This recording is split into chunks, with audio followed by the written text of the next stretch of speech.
In page 127 of the Ministry of Healing, Ellen White says, in case of sickness, the cause should be ascertained. And we do that through the history and the symptoms.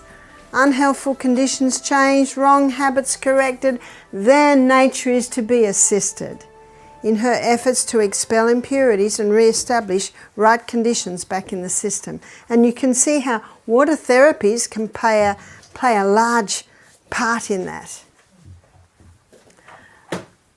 Now, I was just asked a question on prolapse. Will prolapse benefit from the sit spas? Absolutely.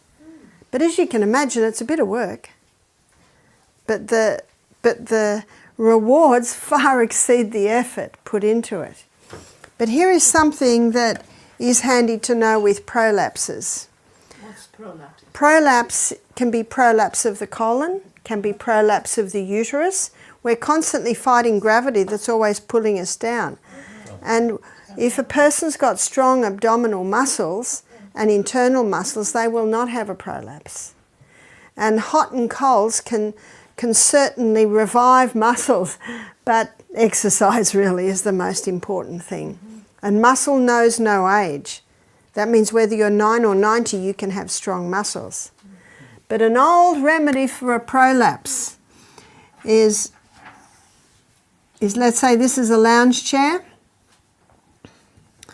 and you put a board on it. A board like that. And a pillow there. Now I've got to put, this is a little bit out of, let me try and do it a bit more in range. So you put a pillow there and the person lays. Here they are, and they're very happy because this is going to fix them. Sorry, the eye should go there, I think. And the body goes here, and the knees are there, and then the feet come down like that. Okay? Now, can you imagine what's happening to your prolapse? It's falling up.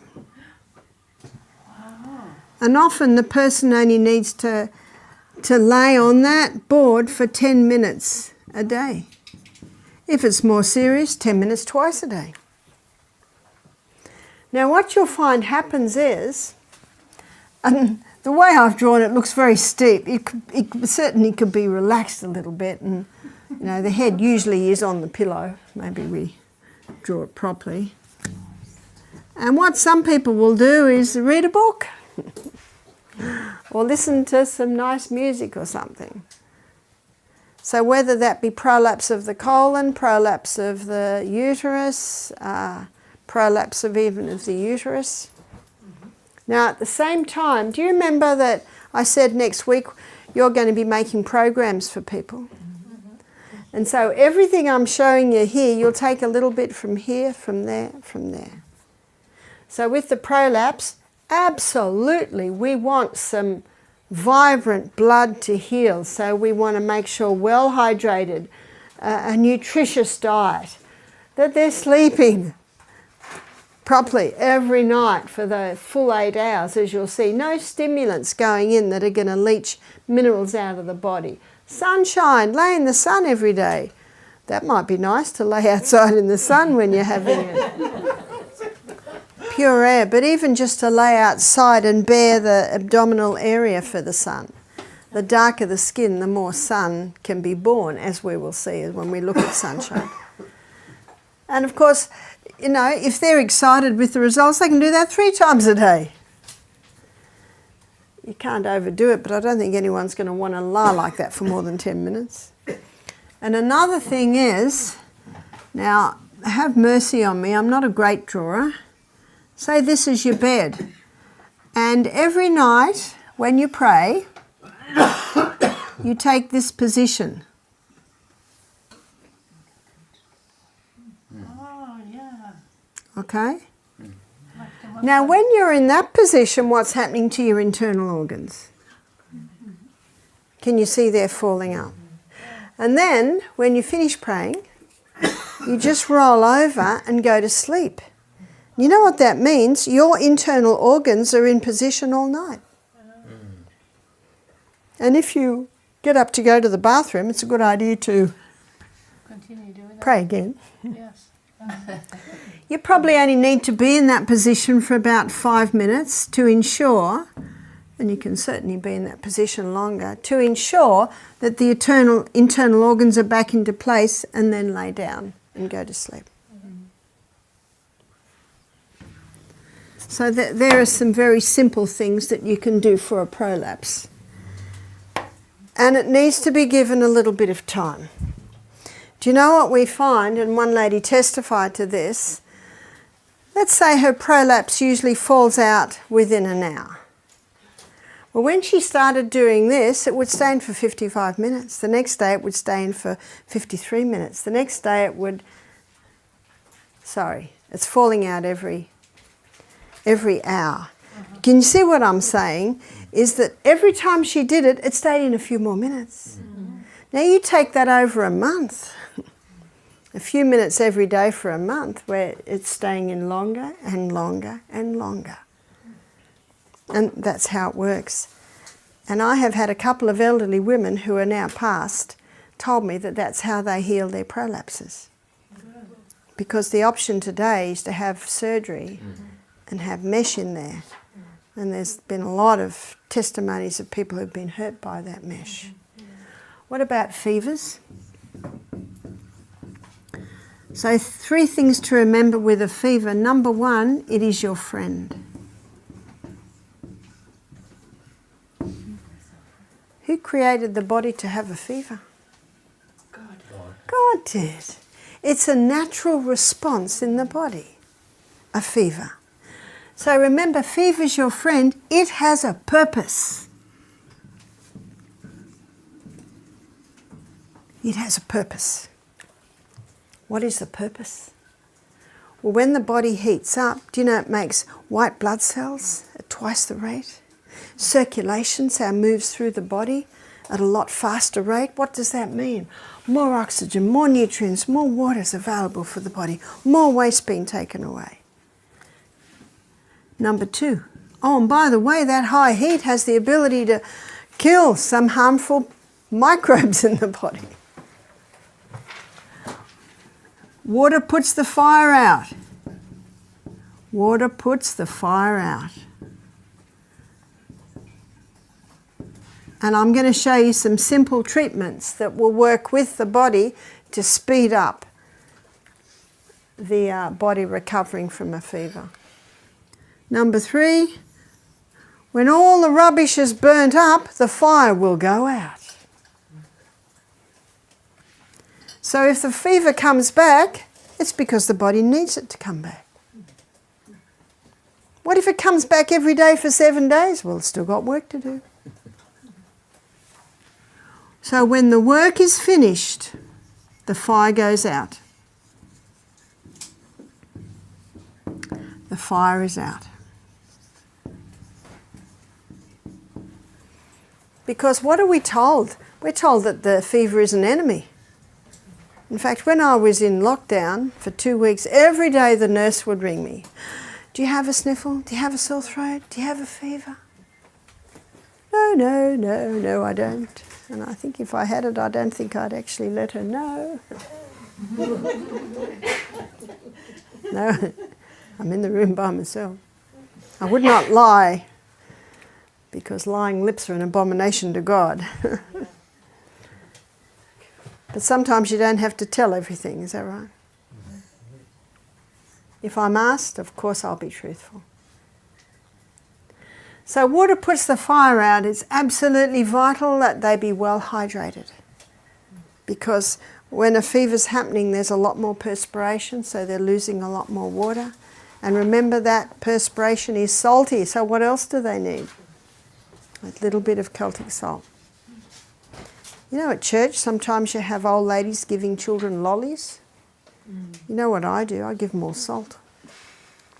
I've got a little container, a little salt. My grandchildren go to my bag, we have some salt.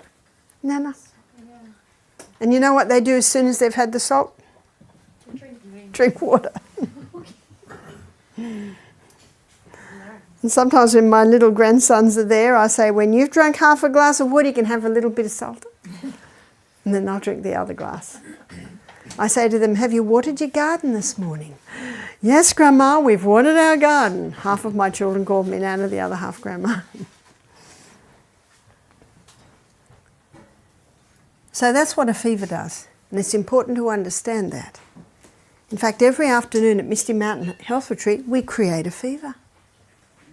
That's what's happening in the steam sauna. We're creating a fever. And fevers have been used to help conquer illness for thousands of years all through Europe. Something else that the fever does, it stimulates your bone marrow to make more white blood cells. And we have 5 different types of white blood cells. We have neutrophils. And neutrophils make up, I think it's about 60% of the white blood cells. They're the ones that encompass the pathogen, kill it with peroxide, did you know that? Hydrogen peroxide, and basically give their life. That's what pus is, dead white blood cells. They're all your neutrophils that have just laid down their life for you. And then you've got monocytes, and you've got lymphocytes, sorry. Leukocytes is the name given to all white blood cells, lymphocytes. Now, lymphocytes are the white blood cells that are made in your lymphatic system. Your lymphatic system sweeps away waste from the tissues. We'll be looking at that a bit more detail later in the week. And when the lymphocytes sweep away waste from the tissue, it goes into the lymph nodes where there are lymphocytes. But you've also got lymphocytes floating through your blood. And your lymphocytes are the scouts. And they're always looking for any problems. And they tell the neutrophils, there's a problem over here, we've got a problem in this boy's finger, we've got a problem here, we've got a problem in these lungs, which brings more to the area. And basophils is the other white blood cell, and eosinophil.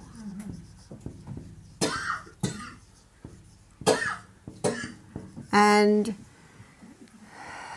eosinophils take up about 2%. Basophils take up about 3%. 3%.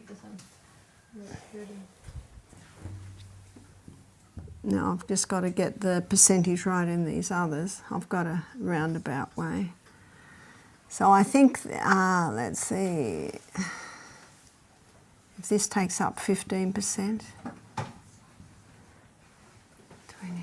so this is 20%, yeah? Is my maths right? Any mathematicians in the room? Okay, so that's about the amount of our white blood cells that we have. And remember, they're your internal army. We hear a lot about the immune system, don't we? Their immune system.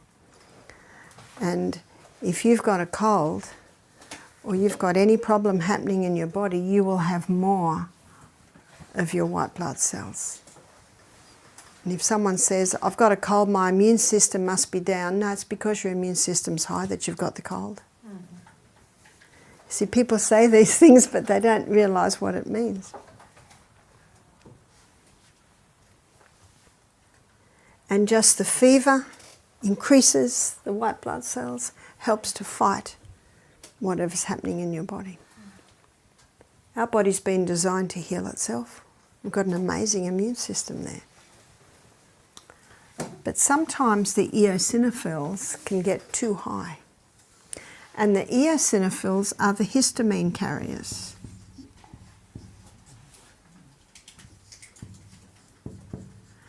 And if someone has too much histamine in their body, what will they be given?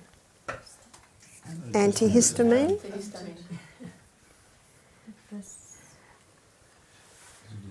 Is it because it's A, isn't it? Yes. Okay. It's because of an allergy. Yeah. When there's an allergy response, if someone's got high histamines, they've got an allergy response. Is hay fever? Mm-hmm. Yeah, an allergy. Yeah. And there are 5 common allergens. And you will find in many diseases these 5 common allergens play a role. Peanuts, and remember what we said this morning, it's actually not the peanut. What is it? It's the mould on the peanut. Number 2, dairy. There weren't near as many allergies to dairy when the milk was raw from organic cows. But I have to tell you, we are the only creature that eats another creature's milk. Is that right? And milk is meant for babies. So if people say, what milk do you drink? I say, I'm weaned. I've got teeth. I eat food. And number 3 is wheat. And I'll be exploring this in more detail in some of the other lectures. But in the 1950s, wheat was hybridized. It went through intensive crossbreeding to produce a plant with a high yield of grain.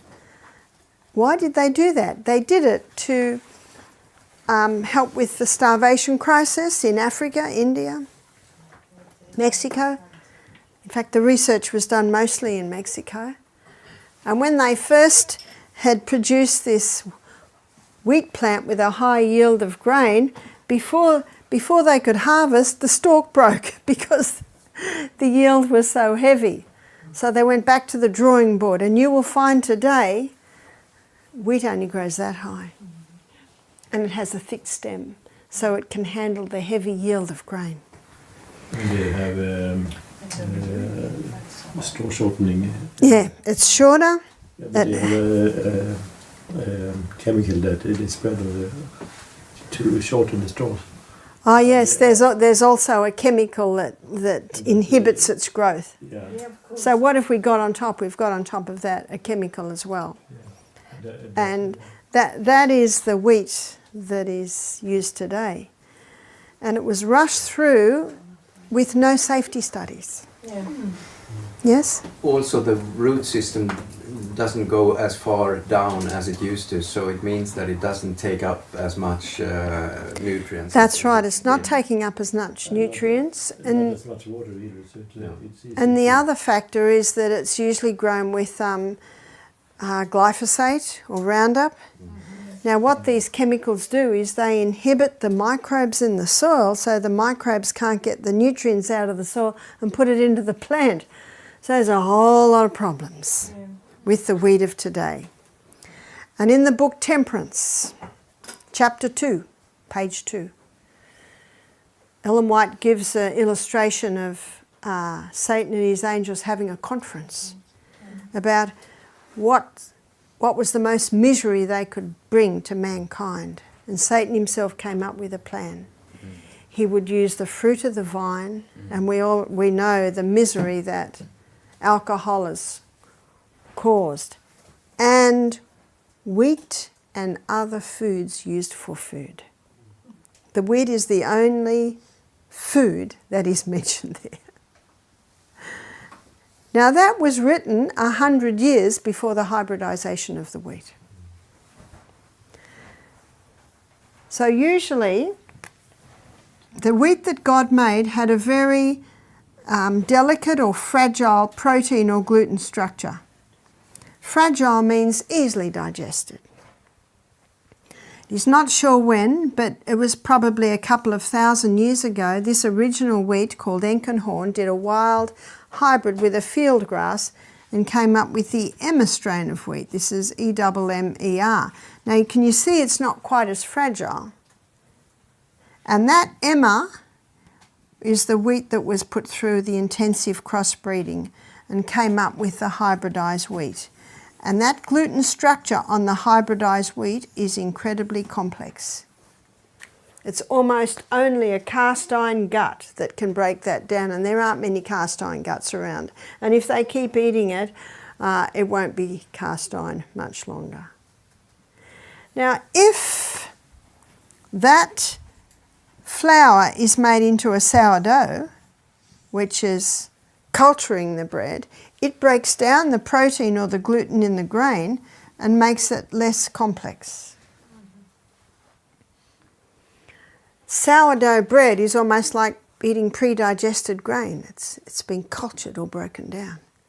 And it was only in the Industrial Revolution that people started making yeast bread. Before that, all bread worldwide was the sourdough bread. That's good for you. So imagine the Israelites in the desert. Once a year on the Passover, they had to put the leaven out of their houses. What was the leaven?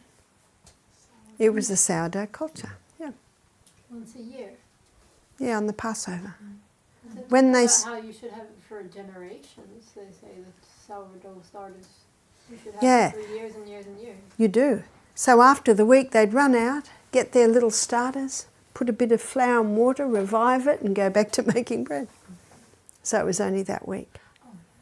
And in 1 Corinthians 5:7, I think it is, the Bible says, "Know you not that a little leaven leaveneth the whole lump?" It's referring to the sourdough. And I think it's in Luke, Jesus gives the story of a kingdom of heaven is like unto a woman that took her leaven and put it in a whole lump, and it leavened the whole lump. So the Bible refers to the sourdough bread. People have said to me, but Ellen White said we shouldn't eat sourdough bread. I said, where does it say that? Ellen White says bread shouldn't be heavy and sour, but light and sweet. She's not referring to the sourdough bread. She's referring to bread that was allowed to culture too long and become heavy and sour. Now, I just wanted to make a point. When they manipulated the wheat, my parents were large-scale farmers in Kenya. They didn't do it for Africans. They did it in the new liberal thinking, so that they could deplete everything for Africans. My parents, as I've said, were large-scale farmers. Everything came to a standstill. We used to grow wheat in large. We used to grow sunflower and all this. You see, though, you were able to keep your seed, weren't you? Yeah, but now it has been so manipulated that it cannot be planted, and the soil is so depleted. So That's that right, we the have soil's to depleted. import the fertilizer. So in that way, effectively, they have killed Africa. That's true. That's true. That's absolutely true. And on top of what they've done to Africa there, the pharmaceutical companies come in and they have experimented so much on the Africans, more than any other country. No wonder the Africans are sick. Judgment day will come and they will have to answer to God for what they have done. That is what Now, gives us comfort. yeah, Suffering. that's right. The spelt. The spelt grain is a wild hybrid of this emmer bread. So your spelt has a less complex protein structure. And if that spelt is made into a sourdough, the sourdough will bring the structure way back to the original fragile structure. So if you do eat bread, it should be the ancient grains, they often call them the ancient grains, and the sourdough. The sourdough is the best, because it makes the grain so much more digestible. You've heard of lectins. We'll be covering lectins in another lecture. Lectins are a component of plant. It's high in unripe fruit, low in ripe fruit, but the wheat is high in lectins, but the sourdough process kills the lectins. So it's the sourdough is the best way to have. Yes? I don't know if you have experience with it. Well, my question is, the flours and those, we've tried with the whole flour, but it's so much more difficult than the white flour. Maybe this is for when we'll talk about wheat another day. But, well, the other is with flours, it much depends on the grinding process. You can grind whole wheat to an incredibly fine light flour. But often the whole wheat that you buy, it hasn't been ground really fine. So it's a little bit harder. But we use, well, I buy 5 kilos at a time, white, spelt white, and wholemeal spelt. And I usually do both of them, and that makes a nice bread. So we're looking at the 5 common allergens, and this is why wheat is an allergen. It is not the wheat that God made. It has been changed. And the other is oats. Now, oats are another high lectin food. If lectins get into your blood, they increase the inflammatory process. Traditionally, the Scots, who love their oats, used to soak the oats, sometimes for even 2 days. And that soaking process even started a bit of culturing, and they're a lot easy to digest. And the other common allergen is the refined sugar, because it really is a toxic drug.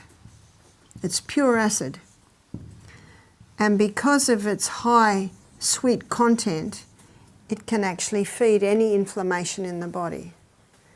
So when someone's got any health problems at all, I usually start with the 5 common allergens, but especially in allergy type responses like your hay fever. But I do say to people, once you eliminate these foods, it can take 2 months to see a response.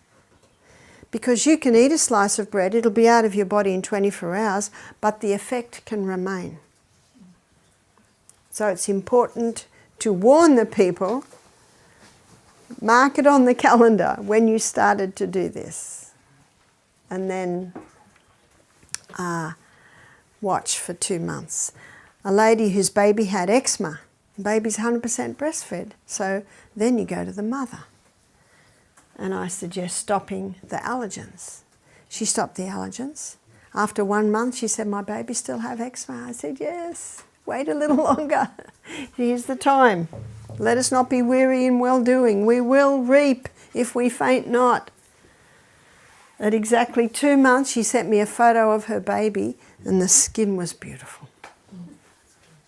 So it can take that little bit of time. Now, if a person stops this for a month and has a slice of bread, guess what?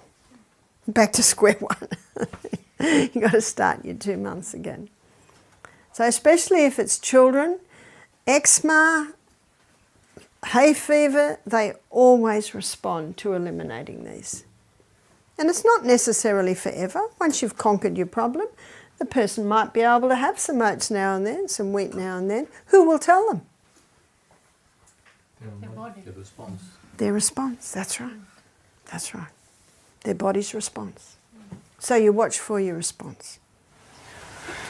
While we're talking about this, could you give some examples what one can eat instead of? That's a very good question, and this is a very good point.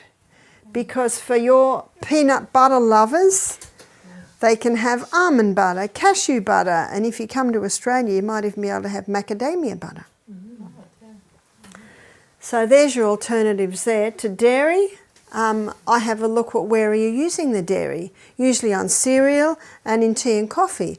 Well, you've just taught them that the tea and coffee is best discarded. And maybe looking at a better breakfast like we had this morning, an alternate breakfast. And if someone wants to put a little milk on that, they could use coconut milk, or they could make their own cashew milk. Wheat. A great alternative to wheat is spelt. But I know in America you can get spelt, and you can also get kamut. I don't know if that's 1M or 2Ms. One. And these are all wild hybrids from the original wheat. And also Enkenhorn.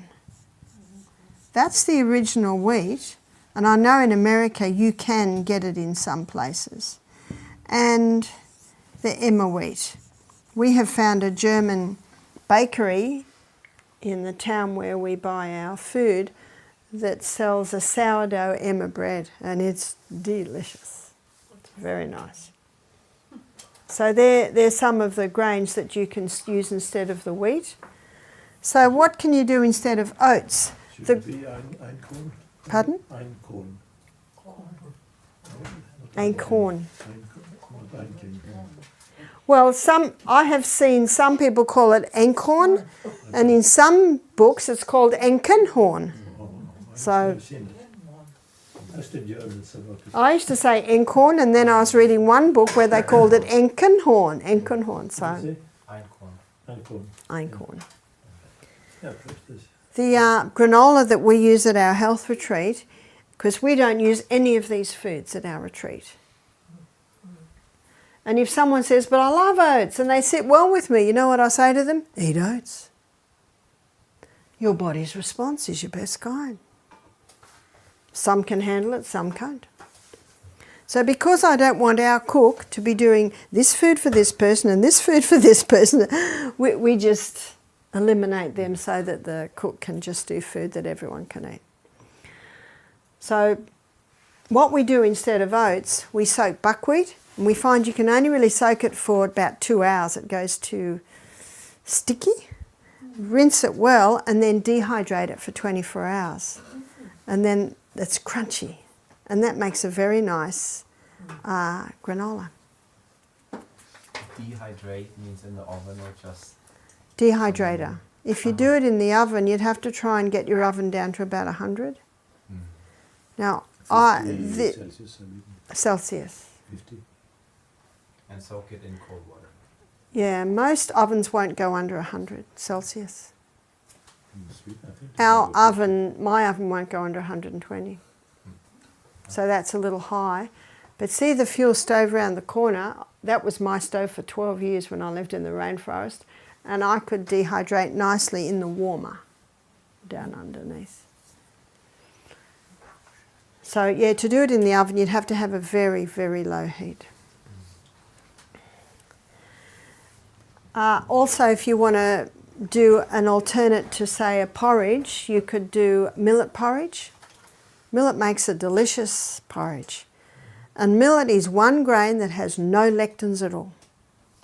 But ideally you buy the hulled millet, and you might have found this, Casper, that it's about 3 cups of water to 1 cup of millet, isn't it? Takes a lot of water. And if you don't put enough water in it, it's just too dry. You want it nice and soft like the porridge, the oat porridge is. But we serve millet at our retreat, and we serve it with some stewed apple, fruit salad, pear creams, coconut creams with sprinkles on top, and our guests love it. So we like to, and this is something to remember, that the food you serve at your retreat is teaching the guests on how to eat when they go home, of alternatives they can have. Yeah? I have a question considering the symptoms or the response to the wheat or to the oats. I say a lot of people don't even know that they have a problem with that because they don't know which symptoms it comes out of that. Do you know, you're absolutely right, and this is a very good point. The 2 most common symptoms are brain fog and bloating, and how many people live with them? And where does the devil want to attack us? Where we communicate with God. So I always give people a challenge, and this is a nice challenge to give your health guests. They've just had a week with you with none of these foods. So they only have to do 5 more weeks. So the challenge is stop for 2 months. And I'd like to suggest for you all to do it on yourselves, because then you'll have a story. So stop for 5 weeks, it's 2 months. So I didn't do the maths right there, did I? I'm looking over to my mathematician here. If they stop for a week at your retreat, they've got 7 weeks. My husband would be horrified. He's always looking at my maths, which sometimes isn't great. He said my maths a mess. But my husband is my biggest critic, but if I can pass him, I'll pass anyone. Sometimes when I'm speaking and I say something, he's up the back with the pen and paper, and I think, oh dear, what have I said? And he will faithfully tell me. Yes? So with oats, that's the lectin that is the issue? It appears that it is. It appears that it is a couple of things. One is not being properly cooked. And some people say, it's all right, I eat the quick oats. Do you know, it's no different. It's no different. The starch isn't broken down. And if you culture or do long soaking, long cooking, the lectins are disarmed. But because I find that not as many people have a problem with oats as wheat, I would just rather in our retreats not use them. And again, if people love them and it's fine, when they go home they can certainly do it. But the two grains that have no lectins is millet and sorghum. Now sorghum traditionally has only been grown for cows, but then they discovered they were gluten-free. And in Australia, you've heard of Weet-Bix? Australia Sanitarium Health Food Company, which is Seventh-day Adventist company, are famous for their Weet-Bix. So they now make a gluten-free Weet-Bix and it's made with sorghum. No wheat. No. But you can get sorghum flour now. So sorghum flour, it's good to know that's gluten-free and you can use it in baking, yes? Are you cooking the other corn sorts? Now, the millet, it's usually probably the quickest you could do it in is about 50 minutes. Yeah, but what is recommendable? Because I had 2 hours or something like this, and I made a little cooking box and put it there after the rice. Yeah. So boiling it for that long?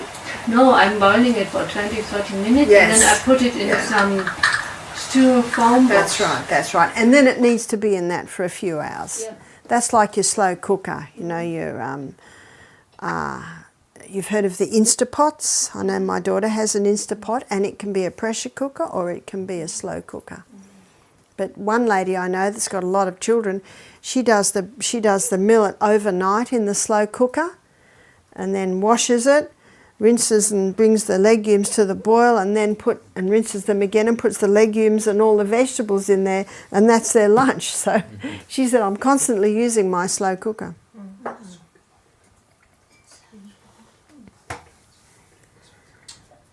So in any area of allergen, they're the 5 common. So if someone has an allergy, I say it could be an allergy to mold, could be an allergy to chemicals, or it could be an allergy to certain foods, and they're the most common food allergens. Yes? Industry has done something to wheat, as we discussed before, but has industry done something to oats at all? Not that I know of. Not that I know of, but traditionally it always had a long cook, whereas today people don't long cook it. Yeah? Refined sugar, that's like without any other food, but then you have sugar in the fruit, and I'm wondering if maybe that's what Ellen White meant when she writes about how when you're conserving fruit for the winter, that you can conserve fruit and use a little bit of sugar, enough to conserve it. And this, she actually used the word, this is an excellent substitute. I live on a fruit farm, so we're conserving a lot of fruit, so I'm thinking about this a lot and wondering, like, is it alright? Well, the sweetener I used to use when I used to bottle of fruit, I would use a bit of palm sugar. And you've heard of palm sugar, coconut sugar? I know you can just buy it in the supermarket now in packets. And it's the crystallized nectar from the palm flower. So it has not been refined like sugar has been. And there are no chemicals. I know in Australia there's a lot of chemicals used growing sugarcane. But you can get Rapadura sugar, which is organic sugarcane that is just the dehydrated cane sugar juice. Of course, that would be unrefined as well. Honey. Pardon? Honey. Yes, honey. Honey's great, but you want raw honey. Yeah. And I wouldn't advise honey for someone who's conquering cancer, who has a yeast problem, who's trying to lose weight, who's a diabetic. So with a diabetic, they need to be very cautious on their sweeteners until their pancreas starts working better.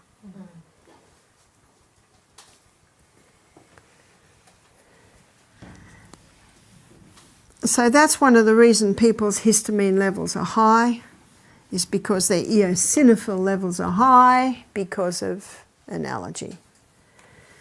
Can you lower the eosinophil cells? Eosinophils, you can lower your eosinophils by stop eating the allergen foods. So your eosinophils rise in a response to the allergen foods. Ice is the best anti-inflammatory that there is. And when you use ice for inflammation, what you do is you put it on and off. Might be 10 seconds on, 10 seconds off. 10 seconds on, 10 seconds off.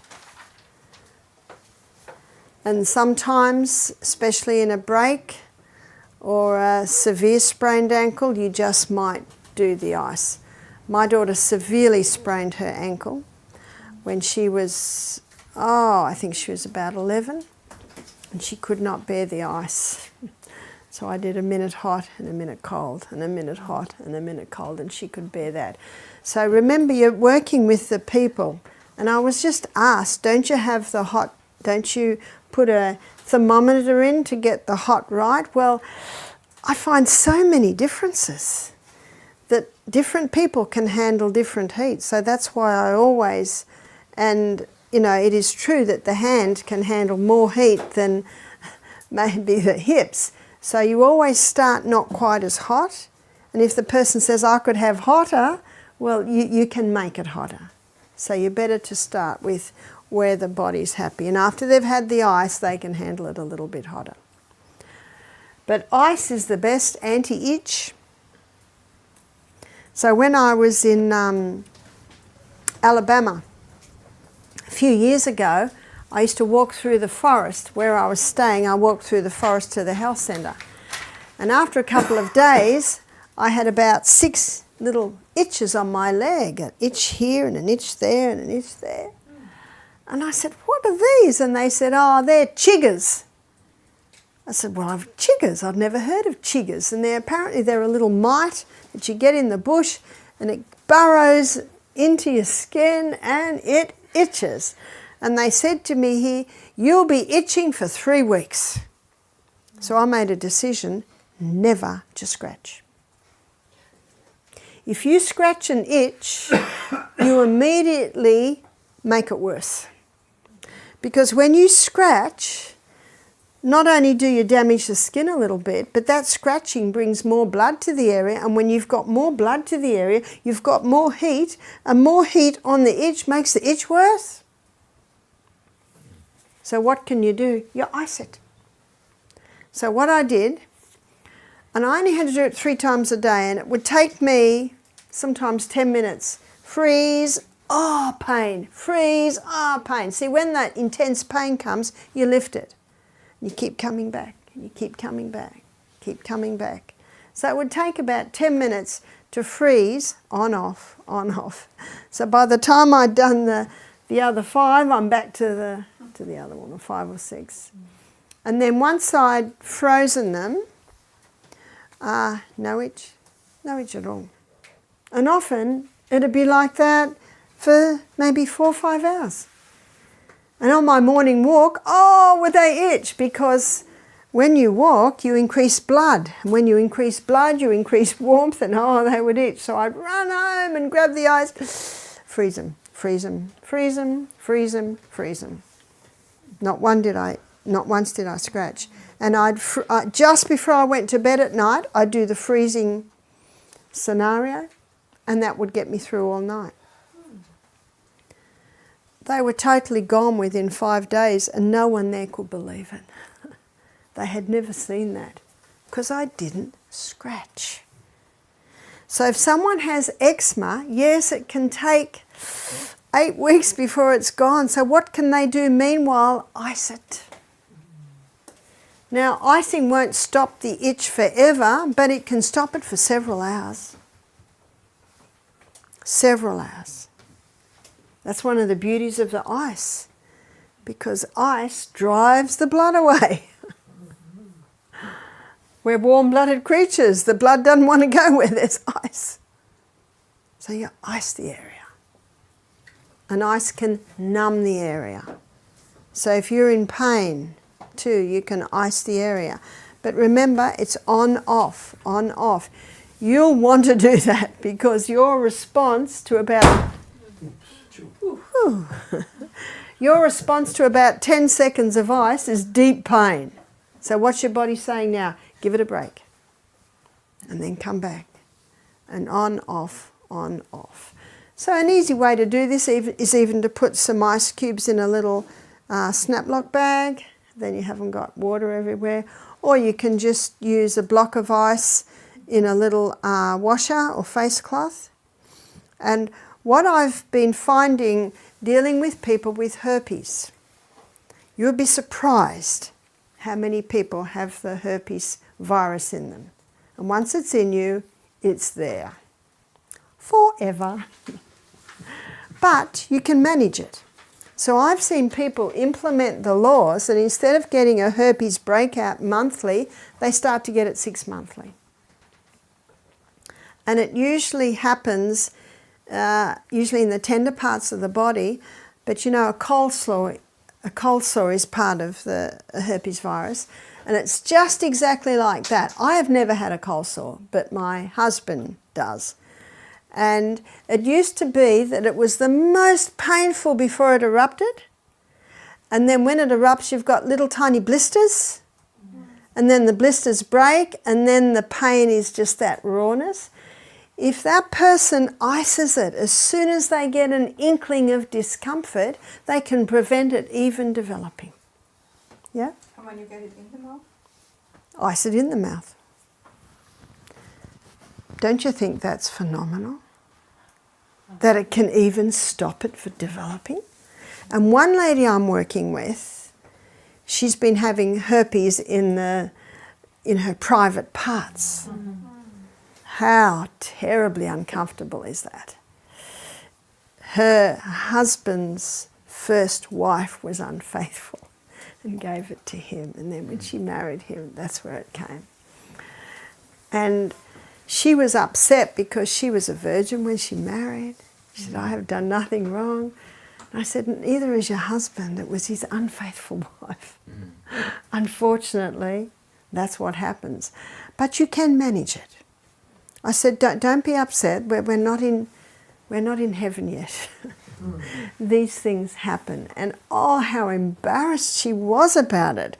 She almost didn't want to tell me.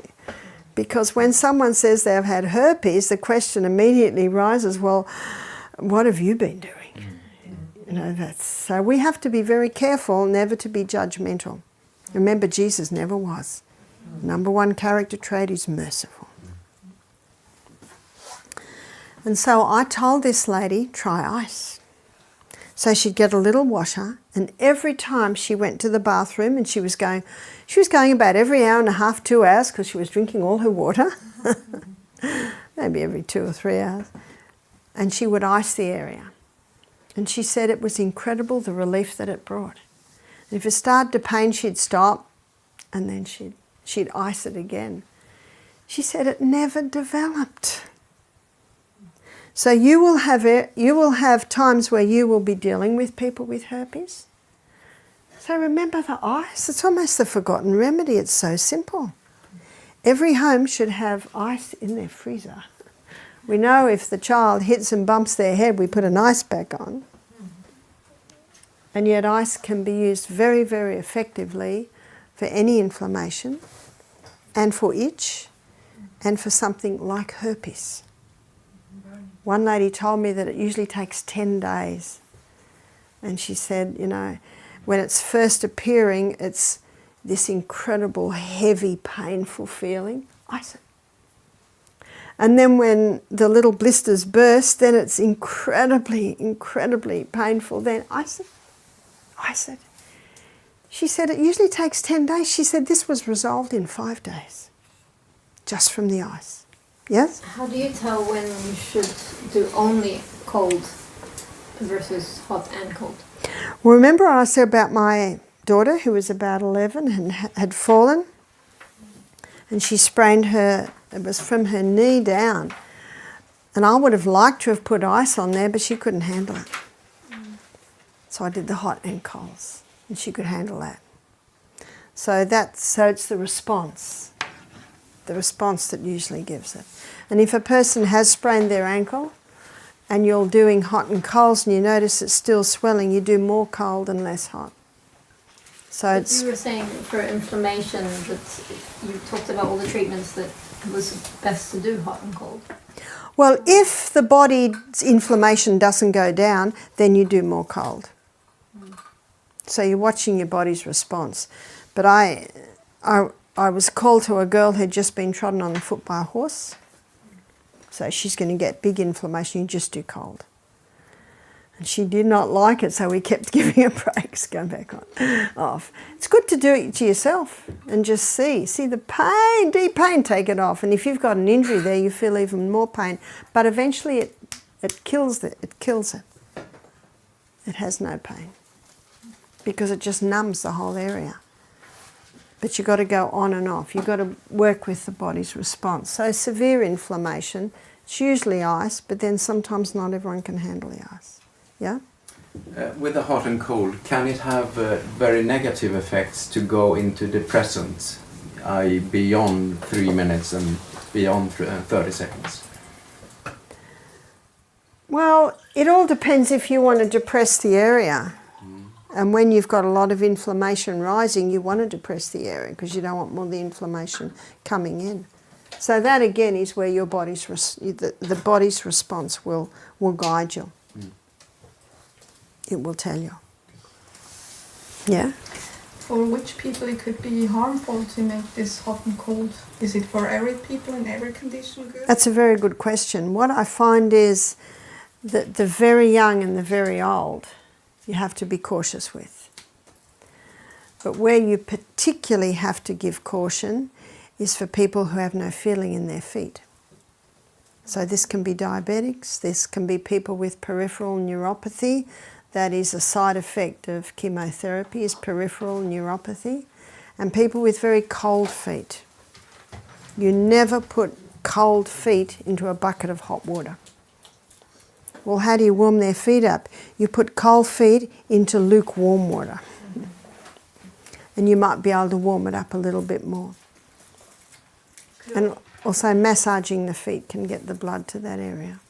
Should one also be cautious with certain heart conditions? I haven't found so. No. The caution more is the circulation. If someone's got no feeling in their feet and you put their feet in hot water, someone has cold feet and you put their feet in hot water, you can damage the tissues. You have to be very cautious there. When we look at poultices, we'll be looking at a cayenne pepper compress on the bottom of the feet. So if they can't have hot and colds, they can have a cayenne compress, and that's very safe. They will never be hurt by that. What I always do when I'm doing a hot foot bath, I put the person's foot in my hand. And so my hand goes into the hot water first. And I feel that, so I've got an idea. And then I look at the person's face. And if they go, oh, take it straight out. Because not everyone can handle it. But of course, if their feet are cold, you're not going to put them in there. You put it in lukewarm water. And you might massage their feet. Massaging feet, I've massaged cold feet, and within 20 minutes they're warm. Because when you massage, you're calling the blood to the area. Remember, the blood is the life. That's the healer. Perfect health requires perfect circulation. And when a person's feet are cold, they don't have perfect circulation. Perfect circulation means my whole body's the same temperature. And I find there's a lot of women In cold weather, they're wearing little sandals. They've got cold feet. And one lady told me that, I've had cold feet for years, now my toes are numb. See, the blood feeds the nerves. If you haven't got blood going down there, if you've got cold feet, you haven't got blood going into the feet. So the nerves start to die. Do you know what's next? Gangrene. The toes start to die. Because the blood's the life of the flesh. We've got to get blood into that area. That's why exercise is so important. Gets the blood out to the extremities. It's just become popular again in Sweden for young girls to have the stomach showing. Yes. I think we're going to have a lot of kidney problems because around here, there's the kidneys. They get cold and they chill. Now what these young girls would be horrified to know is when the kidneys get cold, the body has to get that blood in there because it's purifying the blood. So what the body will do is it'll develop extra fat around the kidneys. And the girls don't want fat, thick waist, they want slender waist. Well, if you want a slender waist, you have to keep it very warm. Because the kidneys must be warm. Now there's something I didn't respond to the other day, I didn't mention this morning and I didn't carry through with it. Fun. Remember I wrote fun on the board? Do you remember Sick Steve said to Healthy Harry, you're taking all the fun out of life? Yep. Well, in his book, Colin Campbell, all the research that he did, he stopped dairy, he stopped meat. He grew up on a dairy farm. He started to eat a plant-based diet. He said, my friends say I've taken all the fun out. I've stopped the coffee, I've stopped all the stimulants, the alcohol. He said, I'm 70 now and I'm having a lot of fun with my grandkids. I climb mountains with them. Half my friends are dead. The other half are limping around with walking sticks, rattling when they walk. You know what the rattle is? All the pharmaceutical drugs they're on. And he said, and I am having fun. So we've forgotten what fun is. You know, fun is feeling good and enjoying life every minute of the day. And isn't that what God wanted us to be in 3 John chapter 1 verse 2? Beloved, I wish above all things that thou mayst prosper and be in health, even as thy soul prospers. That's God's design for us. So my aim this afternoon was to give you some simple and basic hydrotherapy procedures that you can do. But there is one more I'd like to do, and I think we've got time to do one more, and that is the wet sheet pack. And the wet sheet pack is wrapping a body in a wet sheet. And so what you do is you have a table, maybe a table like this, and you have a folded up blanket underneath, and then you have a shower curtain, and then you have a woolen blanket, and then you wring out a wet sheet and lay it over, and then you lay the person on it. And when you lay the person on it, their legs are apart and their arms are in the air. And one side, let's say the right side, goes under the arm and between the legs, and you quickly put the arms down. Got to work very quickly because it's very uncomfortable for them. And then the left side goes over the arms and over the legs. Then you quickly put the blanket around them. As soon as the blanket goes around them, their body starts to warm up the wet sheet. Can you imagine if we asked you to lie on a cold wet sheet right now, just in your underwear? Oh. So why would you do such a thing? There's 3 reasons why you would give a wet sheet pack. And one reason is, the number one reason is for a fever. Do you remember I said water puts the fire out? This is the most effective way to get a fever down. See, one of the problems with a fever is it can't get rid of the heat quick enough. So when you wrap the body in a cold wet sheet, mind you, the discomfort is very brief. That's why you work fast, because as soon as that woolen blanket is around the wet sheet, they warm up. And you can put your hand down there, sometimes in 10 minutes, and the sheet is hot. Where's the heat come from? The body. It's pulled the heat out of the body. And sometimes just being in a wet sheet pack for even 20 minutes is enough to bring the temperature down a bit, so the person's a little bit more comfortable. So it's the most effective way to reduce a fever. A question. I just heard now that we should not that fast bring the fever down. Well, do you know the body's just doing it down as it can? But it's been used for centuries, and I've used it so many times it's incredibly effective. And if the body still has rubbish to burn up, the fever will remain, but it won't be as hot. So I never wanted to take the fever away. I just wanted to make it comfortable for the person. So I told you I had COVID for a couple of days, and I had a fever.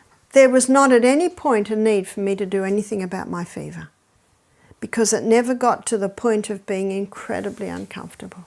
And you know, when someone's uncomfortable, they start thrashing around, you know, it's just too hot. I never take a temperature, I just put my hand there. Ooh, that's hot. Maybe we better do a wet sheet pack. But I believe then when you live healthy, have this 7 points or 8 points, then we don't feel the fever as the other people. People who are unhealthy living, I think they feel the fever much more than we do. But what I also find is that you get someone living very well, but they didn't live well 20 years ago. And the body lets the rubbish go as it can. So I would only use a wet sheet pack if the person was incredibly uncomfortable. Another way to bring a fever down is just a tepid bath. That's not hot and that's not cold. Just a tepid bath. And when the feverish person gets out of the bath, the water's hotter than when they went in. In other words, the water has pulled the heat out of the body. And often that can just bring it down enough to make them comfortable. But the simplest thing you can do to get a fever down a bit is to put the person's feet in hot water. You feel a person's feet when they've got a fever, they're usually cold. And when you put their feet in hot water, then the heat is drawn down to the feet and goes out. And cool to the head. That's a very simple one.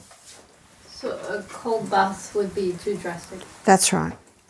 And they would hate it because it's too much of a jolt on the system. Better to do a tepid bath.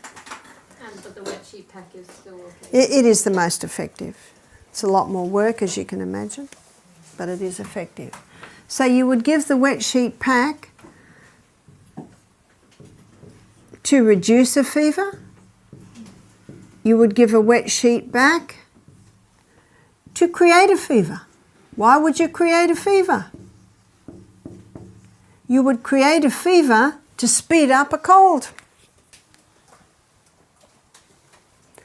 So when you create a fever, you do the wet sheet pack and you have a hot water bottle against their feet.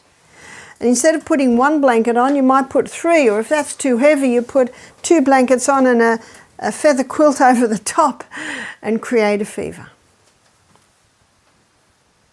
Because when the body gets up to 40 degrees, circulation is increased 400%.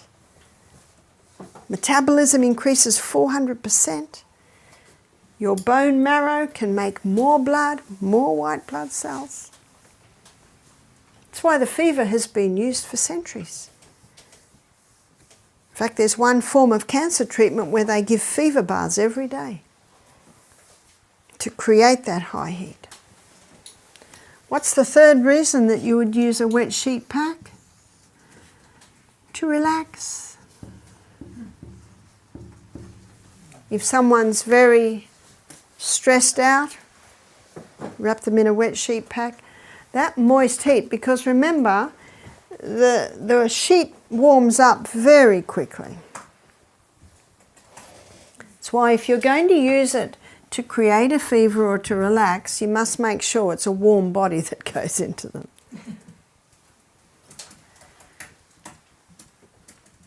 And you'll find often the person will fall asleep in the wet sheet pack because that moist heat is so relaxing on the muscles.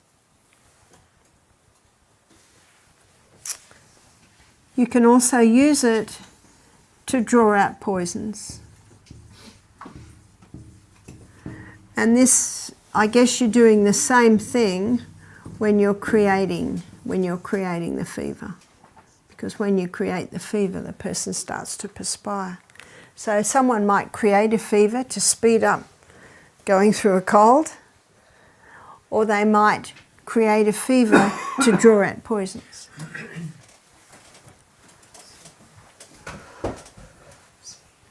It's important that the person be well hydrated because they're losing a lot of moisture out of their skin.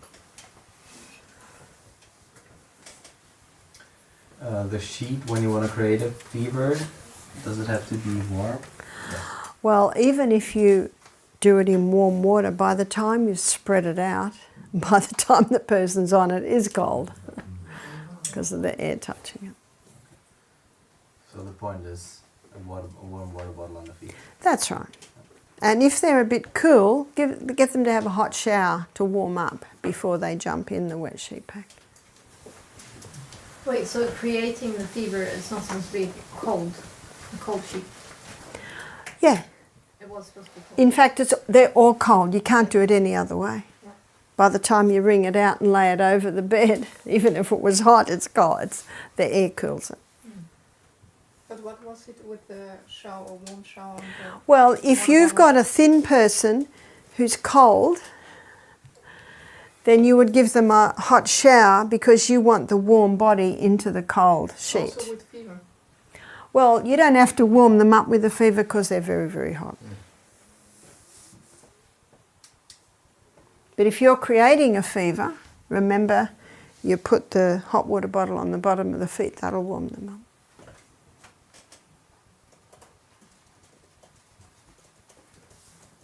So it is the body's heat that generates the heat in the wet sheet pack. But that's another very old treatment, been used for centuries. So these simple water treatments, they've been used time and time and time again. Yes? Is the Bible talking about water therapy, hydrotherapy in any of the verses? I have not seen that it specifically talks about water therapies, except in the Naaman who had to dip in the water 7 times and be healed. Nebuchadnezzar? He was left on the ground. Ah, yes. Wet dew on the ground. Are there any more questions before we close? Coming back to herpes, ice is kind of the only thing one can do to hold it down, but you cannot type of curing. Well, you can, it will always be in the body, but if you keep the 8 laws of health and live well, the outbreaks will be minor. And I've seen people that were having monthly outbreaks go to 6-monthly outbreaks, even to go to even once a year outbreak. And dealing with and applying the ice, it recovers very quickly. Does it something have to do with the activity of the immune system? Because like what people are saying is if the immune system goes down, or if you are stressed, or if you have, I don't know what kind of factor, outside factor. Yeah, that certainly can trigger it a little bit. And that's what you'll find when you ascertain the cause.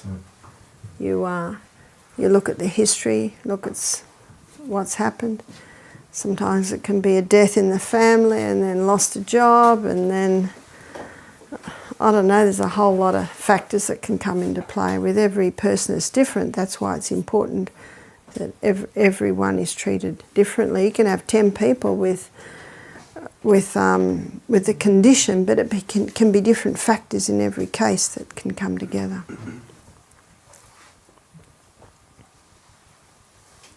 Yes? We talked about the immune system before and the white blood cells, but what about, because it's been mentioned quite often now with corona, cytokine storms. What are they in comparison to what we've talked about so far? Well, the cytokine storms are really an inflammatory response. And there's a reason for the inflammatory response. So it's also been determined that the only people that die from COVID are people with pre-existing health conditions. And one lady said to me, but my mother, she's only 50, she eats really well, and she was in hospital, she had to be given oxygen. So I said to her, tell me a little bit more about your mother. What about the house she lives in? Oh, it's a mouldy house. Can you see there's another factor there? And remember what disease is? So the corona is an effort of nature to free the system from conditions that arise because of a violation of the laws of health. So what law had this lady violated, and maybe in ignorance, was she was breathing in mouldy air.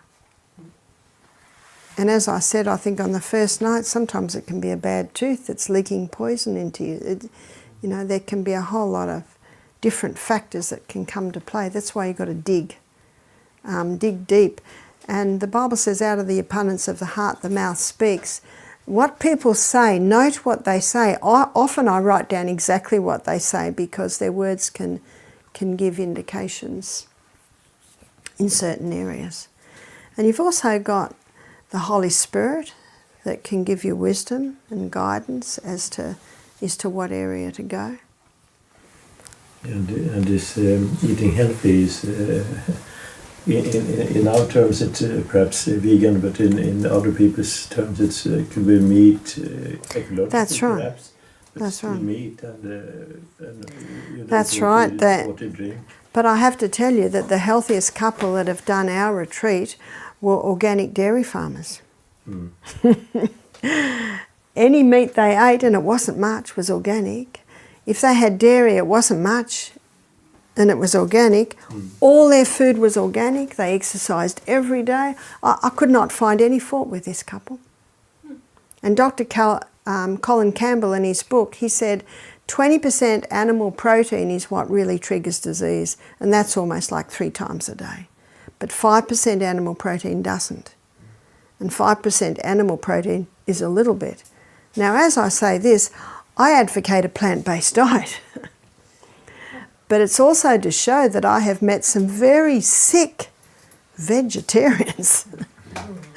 And this couple was a very healthy couple. But what meat they ate was organic, and it wasn't very much. That's how they got away with it. I read about Linda McCartney, Mary McCartney. Yeah. She deep fried everything, but she was a vegan. Yes. We had a cook once, this is about, 11 years ago. She was quite overweight, and everything she ate, she deep fried. Anyway, we didn't have her for very long. Because the guests would say, how come she's big? You see, the guests want to see that you're doing it. Now, it is true, some people are thicker set than others. There's always going to be variations in size, but this lady was very large.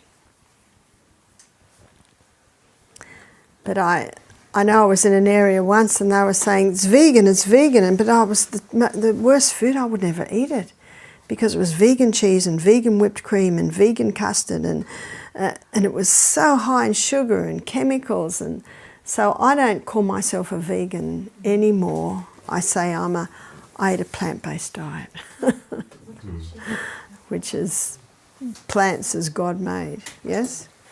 Just back to one more comment about the cytokine storm. So what we're really saying is that if that happens, because they're saying that it's really the immune defense that it's running havoc. It's causing havoc. But there would be a reason why it's running havoc. Yeah, and that's what I'm coming to. So what we're really saying is that the conditions in the body are so bad that the immune system has to react the way it does. That's right, that's right. It's not the coronavirus that causes a cytokine storm.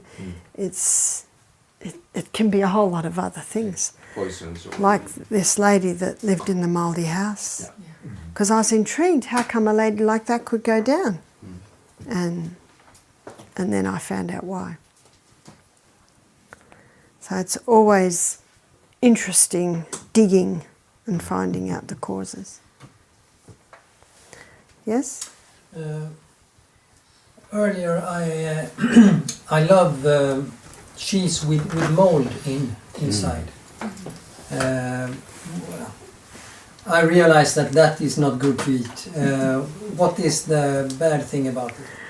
Well, the blue is mold, and mold is a toxin to the human body. But it is also true if we've got strong hydrochloric acid, it can kill the mold.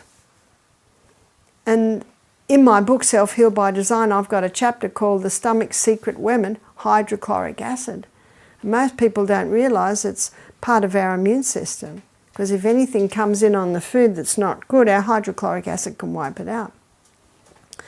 But, you know, if it's not all wiped out and it gets into the bloodstream, it can cause a variety of problems. So yes, my advice is try something else. I also know your tastes do change. My tastes have changed. Yeah. With time they do. You start to enjoy the simpler things. Food should taste fantastic, that is true.